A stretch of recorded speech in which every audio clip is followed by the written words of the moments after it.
Okay, so let's get started with this Merman sketch. First thing that I like to do is to create a basic background, nothing too fancy, just a couple of custom brushes, and define like something that's a little murky pool or lake where our character is going to sit, so that we can show his reflection in the water a bit later on. So there you go, I'm just roughly painting in a sort of, I don't know, abstract background, if you will. Okay, and then I draw in the main figure. I'm kind of just guessing it at this point.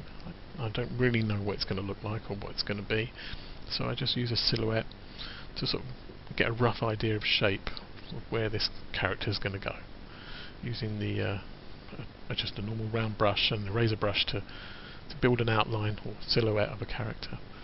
Once I'm happy, I start to fill that in with a lighter tone, define some of the muscles and the shape and form of the character, as you can see, building that up gradually. And I've only painted half the guy, so because he is in the water, and the reflection will come a bit later on. I don't do much with the head at this point. I'm not sure what I'm going to do here, so I'll probably leave that and come back to it as the painting progresses. As I said before, I'm just going around with the round brush, filling in areas and just building the bulk of the main body, adding the highlights and just building up the tone to give it more of a three-dimensional shape. You'll probably find that as I go along, I'll add and delete things as I try and find what looks best. Sort of like modelling clay, where, you know, if you don't like a bit, you sort of take it out again. Okay, here I'm adding the reflection, but only as a shadow. And since the pool is murky, it doesn't really need to be anything more than that at this point. And there you go. Typical of me, I'm jumping around all over the place, painting bits and pieces as I go. There you go. I've decided now that the head is going to have a sort of fishy, alien quality, and I'll start to bring that to life now. Sort of sit that on top of a humanoid body. Okay, yep. Quite happy with this fish face.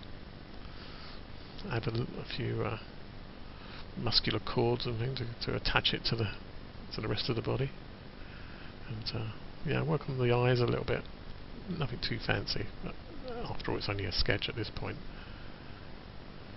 Okay, as I said, I'm modelling the body a little more here, toning it up, defining the areas of the muscles and the bones underneath. Just sort of basic anatomy skills. And I'll smooth that out with a brush, and then here I'm trying to define the chest and stomach area, but you'll see that it doesn't work, and I don't settle on that and put it back the way it was. And instead I can move around the rest of the body, filling out all the other areas. Okay, so now I want to add a trident or a spear. The hand is at the wrong angle, so I cut and paste that, move that aside, and then I redraw the spear, which is there we go, that's much better, more linear, and that part of that can be in the water. Here I'm just cutting out the shadow or the reflection with an eraser brush, and adding in the tide mark, the wakes, the lines around the body and into the lake, and then just adding the highlights for that as well. You notice that they sort of cut through the reflection itself, which is the right thing to do to give it more of a three-dimensional look. Okay, as we progress, adding more highlights. Still using the round brush. I haven't used a custom brush since I started the background. Here I'm dropping down some colour, so I'll just add 3 basic colours to this to give it a little bit more life. Nothing too fancy. The reflection, I sort of make the colour a bit darker in the water and add the extra highlights to make the whole figure stand out a little bit more. Outline there. You probably notice the chest on the left hand side is not looking right, so I'll get to that and correct that at any moment now. There you are. Darken that part there. Try and make that chest look a little bit more like pictorial, to make it look a little bit more correct. Darken, drop a shadow again, and there we go.